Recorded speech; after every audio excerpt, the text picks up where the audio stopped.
Welcome to Rise Up. I'm Dawn Ennis. Well, we've been away for a little while, but we're back, starting with a new episode for a new year.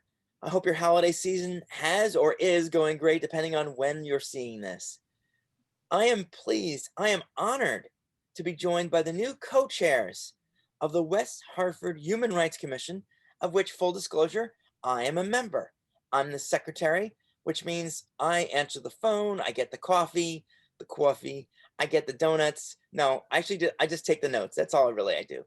But the new co-chairs are Adrian Billings Smith and Isam Borai. Welcome, folks. Hi, Don. Thank you for having us today. We're really excited, Assam and I, to be here. And I'll obviously let him talk for himself. But Well, that's good.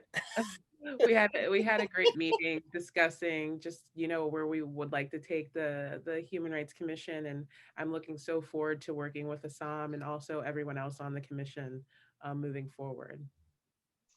Isam, we let the men talk too. We do. Uh, Isam, your bio says that you're a human rights activist, that you've been working not only in the Middle East, but here in the US. Would you tell us a little bit about yourself? Absolutely. Again, thanks for having me today. I grew up in Egypt, and since 2007, I actually have been part of the youth movement for the Egyptian Revolution, and part of the that became famous by the Arab Spring The Arab Spring that everyone heard about, yes. in 2011. As a political activist in Egypt, I was motivated to stand for human rights principles and highlight the violations that was committed by the Mubarak regime in Egypt. And because of that, I ended up in prison, serving time in prison for a while. And after I was released, I was sentenced again to prison for working for a human rights organization. And that because of my activism in Egypt. And this was the reason why I fled my home country and arrived to the United States. But since I arrived here, I have been involved and being part of many human rights organizations that focus on international human rights organizations and local human rights, especially as someone who belongs to a minority people of color and also immigrants and Muslim minority in the country. I felt the obligation to be part and continue my activism after I left Egypt. So this is I'm honored to be part of West Hartford Human Rights Commission. We are really going to plunge into that, Isam. I want to also give the floor to Adrian. And Adrian, I understand you have a law degree. Tell us a little bit about your background. Yes, I am a local attorney here in West Hartford. I am taking a hiatus to focus on my organization, Concerned Parents of Color of West Hartford, and also to be with my family during the time of COVID. So unfortunately, I'm able to do that and take that time off. I also plan to figure out a different area of law to study. To practice here in West Hartford. I was practicing family law, but I've really been focused on my organization, Concerned Parents of Color, and also a community member, community leader in residence for Yukon History Department. So I have a project going there. Um, I'm so fortunate and humbled to be a part of the Human Rights Commission in West Hartford because it's something that I truly believe in. Its mission and equality and equity, inclusivity for all within our community. So, I'm working hard toward that, not only in my own personal organization, but also, at the local town leadership level. When I was first welcomed to the Human Rights Commission and invited to become a commissioner and congratulated by Mayor Sherry Cantor, I attended my very first meeting. I had never attended a meeting before. And I thought, well, this is different. We've got three white people, two gentlemen of Asian backgrounds, and this is not representative of the community that I know. Yes, West Hartford is a majority white population, but I felt weird that we had such a small representation of the beautiful tapestry, the so-called melting pot of West Hartford. And I was wondering, Adrian, if you could just talk a little bit about what a dynamic shift it is to have people who um, look like yourself be actually the co-chair and making decisions, putting our stamp on the community.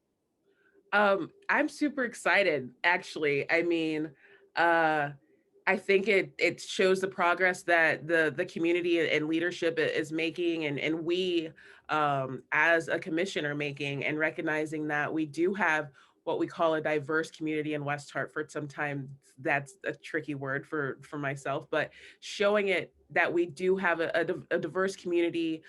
We have a rich history, and we have a great future ahead of us. So I'm so excited. I'm so excited that Assam and I were elected co-chairs, because I think we have very similar thoughts and goals of where we want to take the Human Rights Commission. I think we've spoken about it since I've even been on the Human Rights Commission, which is a short period, but of being more active in the community, more of a presence, more of a leader, and actually living up to our mission. So I'm excited to start that process with our commission right now. You know, Isam, I call this show Rise Up because in 2016, I was so angry about the outcome of the election. I was livid. I wanted to do something. And I was invited to be a guest on someone else's show here in West Hartford. And the producers said, well, gee, you seem to have a knack for this. Would you be interested in doing your own show? And I thought, well, this is an opportunity for me to channel that anger and to actually give people a reason to do something with that, to do something positive. What's your motivation for being the co-chair of the Human Rights Commission? Do you hope that people will rise up in some way? Well, I was really motivated. Like given my background, I do have huge a long-term motivation for supporting human rights causes, but especially since I arrived to Connecticut, and I fell in love with the state, and I decided to make this place my home. I decided to, I was motivated to make sure I am included in the decision making process. My voice is heard, and the community which I belong to is represented in the process of the community we call home now. We love dearly, we respect, and we'd love to be part of. So the only way to be part of this community is by having our voices heard, being involved, and respect the process. And the only way to do this is being part, like a real part of that. And this is why I was very motivated to join the commission in the first place, because as a minority, as a member of a minority group, I feel like we really need to have seat on the table. We have a lot to offer. We have great experience. We have a diverse voice that will be very beneficial to the community in which we live in. And this is why I was motivated to actually be part of the process, not only sit behind doors and complain. And I think this is why I was motivated, and I accepted the invitation without hesitation to join the commission in the first place. Adrian, same question. And I'm reminded when Isam talked about a seat at the table of Shirley Chisholm's line, if there's no seat at the table, bring a folding chair. Absolutely. Bring the folding chair. And I also talk to other African American colleagues that are doing this work. And I say, sometimes they have to understand that we also have our table. So maybe they want a seat at our table. So I will bring my folding chair, but at the same time, my table is beginning to fill up. And we have to recognize that also, that there are a lot of beautiful people of color who are powerful in their own right and can make these decisions just as well as their white counterparts. So, as Assam said, being a part of the decision making process, not always being in the background, helping someone else succeed, but to be a part of that success, and your face is moving forward. I mean, we can look at Kamala Harris right now, and how beautiful it's been to watch Black women stand up in pride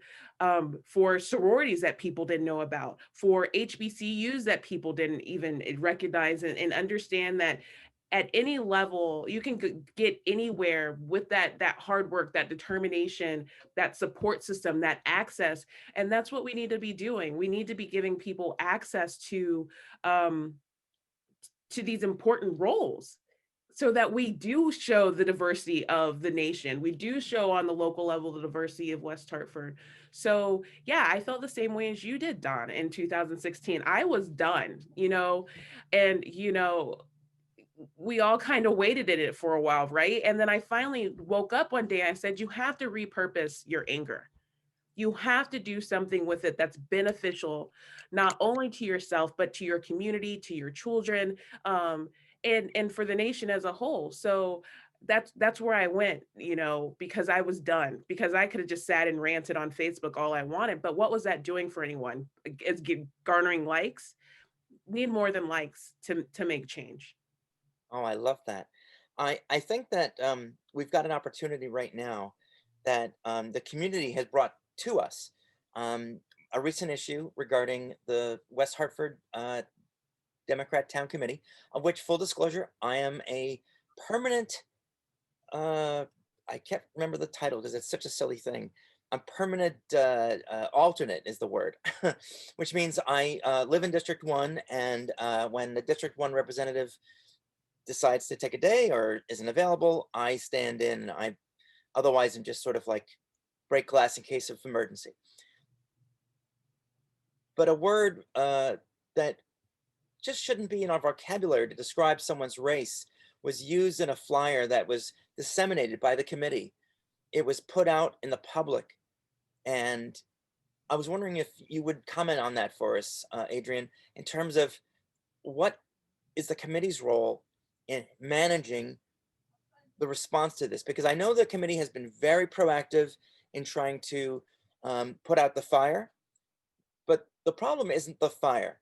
The problem is the embers and the fact that there was kindling to begin with. That no one caught this is an embarrassment to everyone. I I've gone back and forth because I obviously have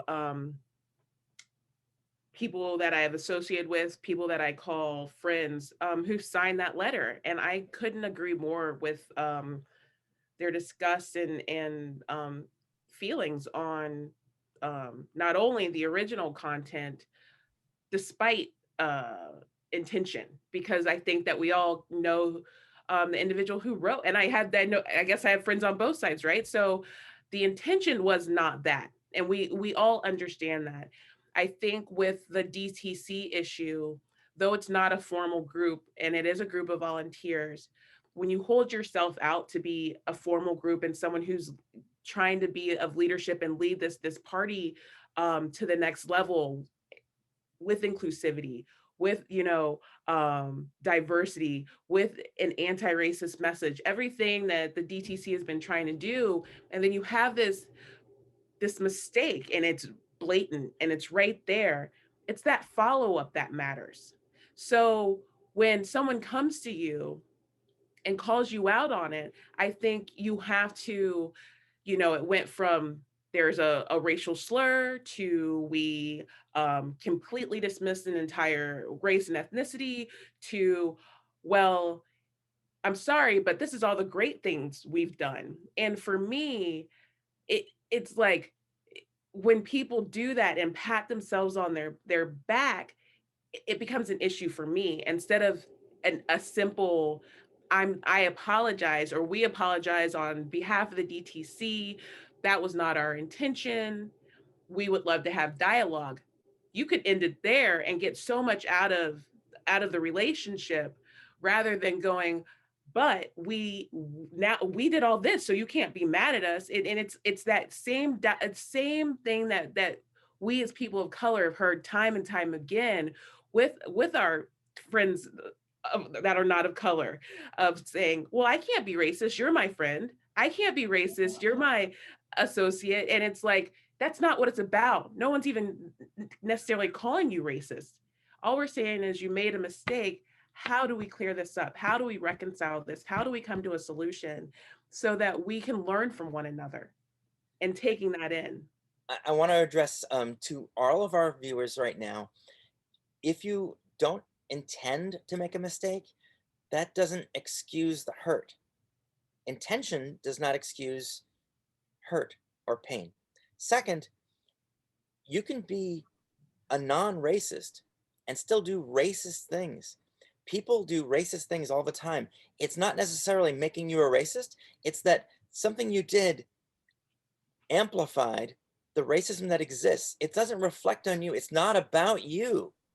And in some, Connecticut, let me just tell you, as a new resident, this state has has a reputation for a very stagnant population, overwhelmingly Catholic, overwhelmingly white and Democratic.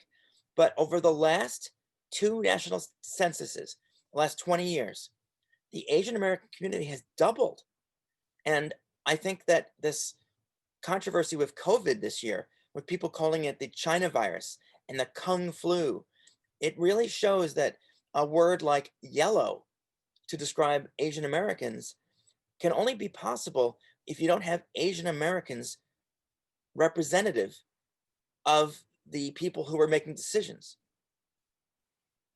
I agree with you. I also agree with what Adrian said, and this is exactly what I meant when I was saying, as someone, as a member of a minority group, I always was very careful to be included and be active and involved in what's happening, because those things that always happen without people know, it may hurt someone or with good intentions.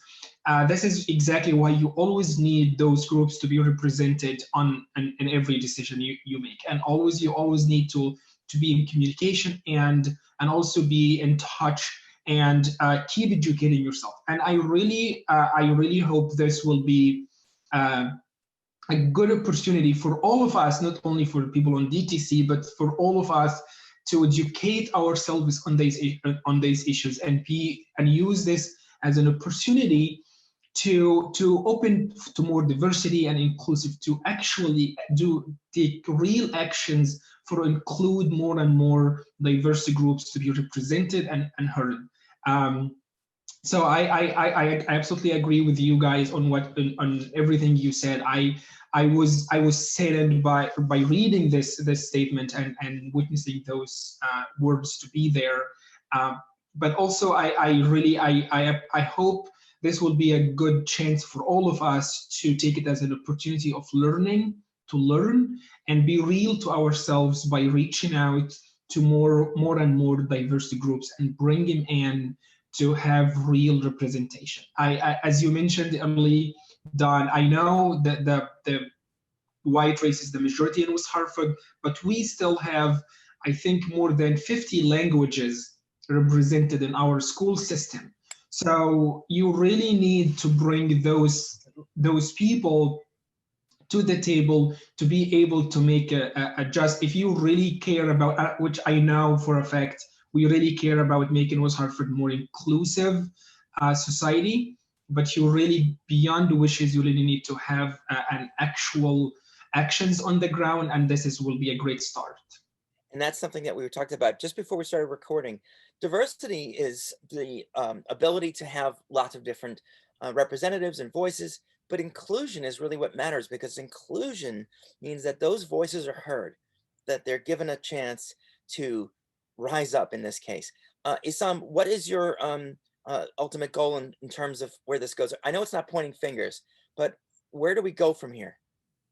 In regard to the commission? In regarding to this particular issue, do heads need to roll? Do people need to have new programs? What could the Human Rights Commission do? What's the next step?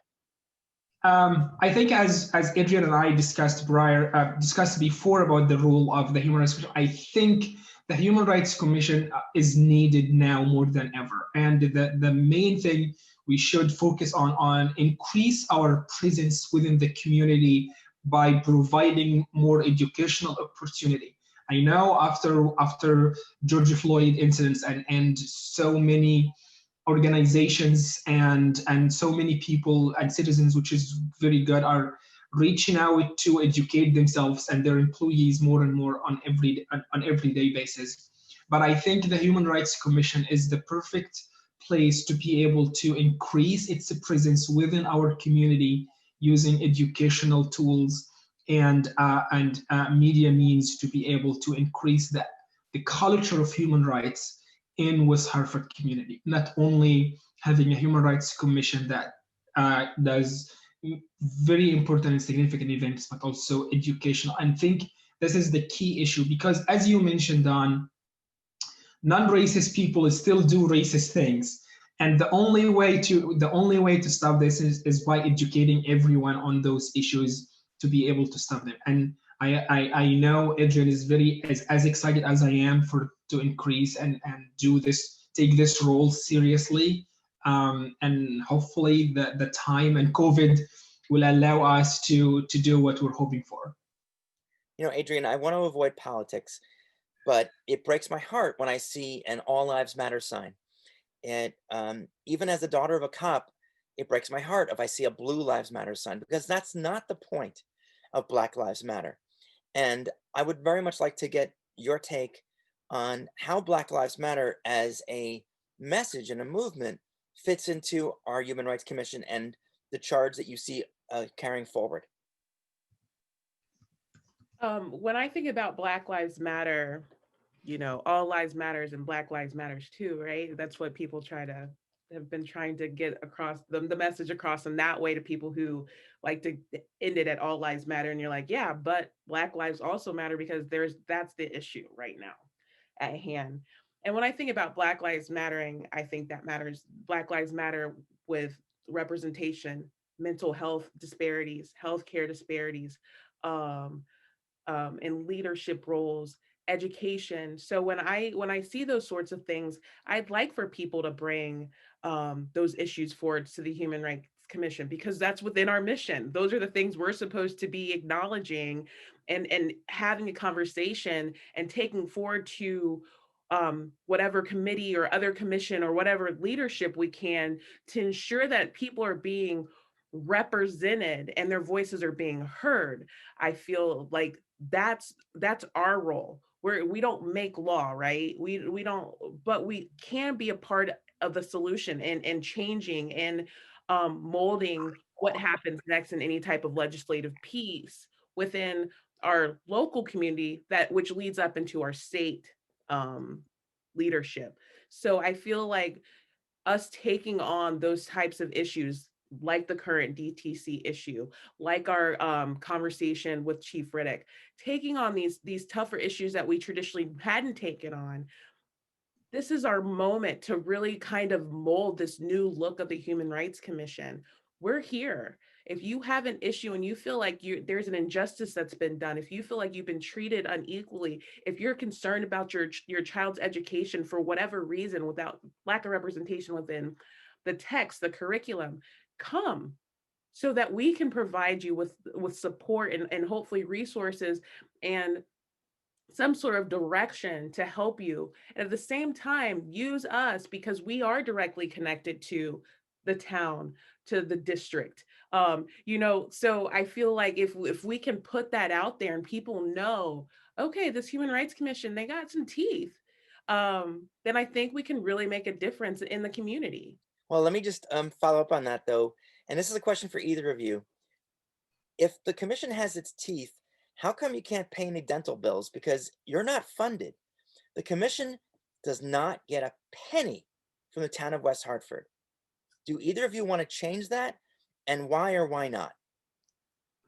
Go ahead, Assam. It was a part of our conversation. So oh, that was brilliant, Adrian. Well, again, I'm new to the role. I'm new to the commission as well, and also to my role as a co-chair. So I still don't fully understand how actually a few things work. One of them is the budget, but however, as Adrian and I discussed yesterday, we would hope to see more investment in the commission from the town government, especially with the increasing the day-to-day increased need of the role of a human rights commission. So we hope the town will invest, the people, the community members will invest in such a purpose that will really affect many of our daily lives in West Hartford. So I hope that would be more invest. However, also Arjun and I discussed yesterday that we hope to find ways to conduct our to make our job and to reach out to more people using means in which will be cost effective or with no cost at all. So hopefully the investment will happen in this commission, and also until this moment we will try to do as much as we could with very limited resources that we have. I hope you're listening, town manager and town councilors. We're going to have to make that message out there. Good. I have a question for Adrian. You're a former athlete, and my marginalized group is the transgender community. Here in Connecticut, trans students who are athletes are under attack, and that includes here in West Hartford. They are under attack by the current US government, which, the days are numbered, but there's still groups that have many allies, like the Alliance Defending Freedom, that is in federal court trying to make it so that transgender students can't compete fairly with cisgender, which means non-transgender student athletes. As a former athlete yourself, and as somebody who studied athletics, what's your position on that as far as human rights? And may I remind you before you answer, the United Nations Charter says sport is a human right. Well, I agree with the United Nations Charter. I actually just posted on this. What just happened this week that they struck down or they didn't hear? Um, I agree 100% as not only an athlete, but first and foremost, a member of the LGBTQIA community. I believe that um, human rights are LGBTQIA rights, are women's rights, are, you know, down to it's a human right. And if it and there's no reason why you should, especially because I always think back to um being a child and being in sport and needing that outlet, needing that camaraderie, needing that feel of competition and just not feeling isolated. And for you to go after a marginalized and vulnerable community who already feels isolated, who already feels othered, who already has a plethora of issues that will have to be dealt with, unfortunately, and to take this one issue and say, well, yeah, you can't play. It's bullying. It's the same thing when you pick someone last on a team. It Oh, is I know about that. it's That was my life purely growing up. bullying because that's the only issue because um I think about the track runners Yeah. and I'm like, well, then you have to prove your point then. Terry Miller of Bloomfield. If trans track runners win every single track competition, you believe it's within it's a hormonal um uh Or pubescent, or pubic pubescent, background. Yeah. The yeah, thing is, though, the but news they've media doesn't lost. report all the losses that Andrea They've Yearwood and Terry lost. Miller did. And I said, well, your point's been disproven at this point. Like Exactly. you can't use it any longer. That's And right. you can't then go, well, cisgendered women can play in male sports because you're allowing them to do it as if it's a gift. Right. You're good enough. Either you're good enough or you're not to play that sport and to excel in a sport. And I also coach college basketball.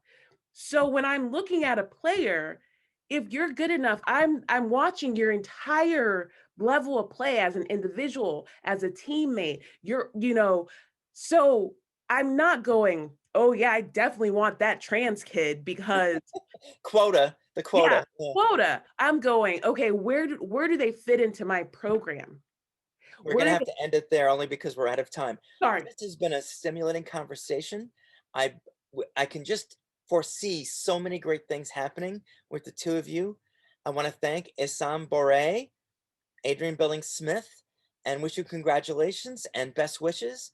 I promise to take very careful notes as your secretary. Appreciate it. And Happy New Year to you both. Thank you so much, Don. Happy New Year. Thank you so much, and Happy New Year to you as well. Thank you for watching, and don't forget, rise up.